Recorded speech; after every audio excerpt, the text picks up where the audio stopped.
Ada sebuah latar belakang sejarah yang menarik yang dialami oleh Rasulullah SAW dalam berdakwah. Kita bisa saksikan Nabi SAW ketika berdakwah, beliau itu langsung diterima masyarakat atau tidak? Tidak. Bahkan banyak kaum di sekitar Mekah yang mereka menolak kehadiran Nabi SAW. Ada yang karena takut, nanti kalau saya melindungi Muhammad akan diserang oleh orang Quraisy. Ada yang karena menolak ajaran dakwahnya.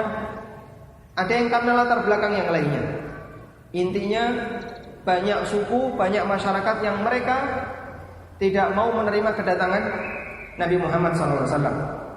Ketika Nabi SAW datang ke Taif, dilempari batu. Beliau menyampaikan dakwah di tempat yang lain tidak diterima dan seterusnya. Tapi ada satu yang aneh. Kenapa penduduk Madinah begitu mudah untuk menerima kehadiran Nabi Muhammad SAW? Banyak orang bertanya, apa latar belakangnya? Padahal kan penduduk Madinah bukan keluarga Nabi SAW. Betul ada hubungan keluarga tapi jauh. Sementara penduduk Quraisy sendiri yang kebanyakan keluarga Nabi SAW, mereka banyak tidak menerima.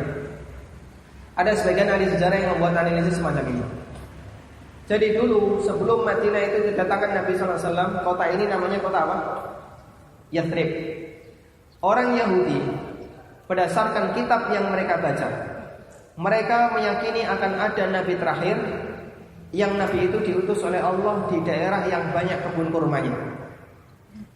Akhirnya mereka pun datang eksodus dari daerah Syam yang berada di utara, jauh di utara Madinah. Mereka berangkat menuju Madinah dan ingin tinggal di Madinah. Kenapa ingin tinggal di Madinah? Menantikan kehadiran Nabi yang terakhir. Begitu sampai di Madinah, kamp Yahudi itu banyak ditumbuhi kurma-kurma. Jadi mereka membuat suasana ini sebagai pengantar akan adanya Nabi yang terakhir. Kemudian di saat yang sama penduduk Madinah itu buta dengan syariat. Mereka nggak pernah baca Taurat, nggak pernah baca Injil, nggak ngerti tentang kitab. Mereka orang ummi. Sementara mereka punya kebiasaan seperti layaknya orang Quraisy, berlomba-lomba dalam menjamu tamu, berlomba-lomba dalam memberikan layanan untuk masyarakat. Kalau di masyarakat kita seperti mirip kalau orang lagi calak, ya, nanti ngadakan makan berarti ngundang masyarakat sampai direwangi utang.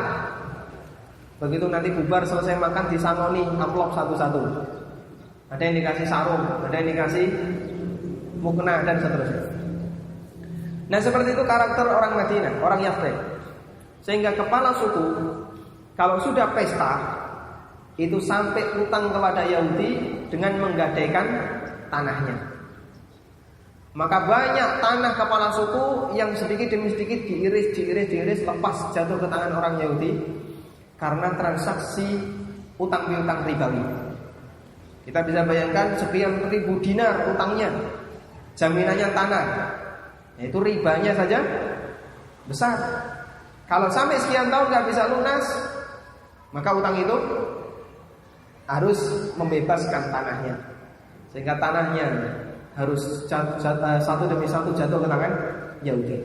Hingga akhirnya terjadilah ketegangan antara penduduk Yahudi dengan penduduk pribumi. Ya mungkin kurang lebih mirip dengan di tempat kita ya, antara etnis Tionghoa dengan masyarakat Jawa, masyarakat pribumi.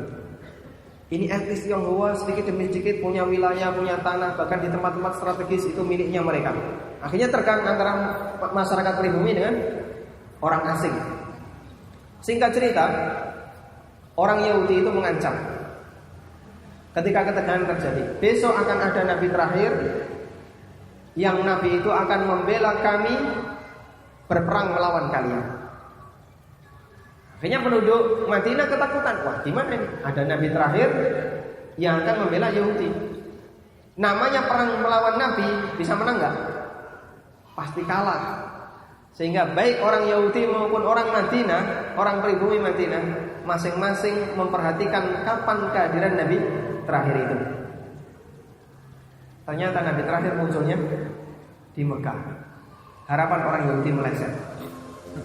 Ketika Nabi terakhir itu muncul di Mekah, begitu penduduk Madinah mendengar ada Nabi terakhir di Mekah, berbondong-bondong mereka datang ke Mekah melakukan baiat ya.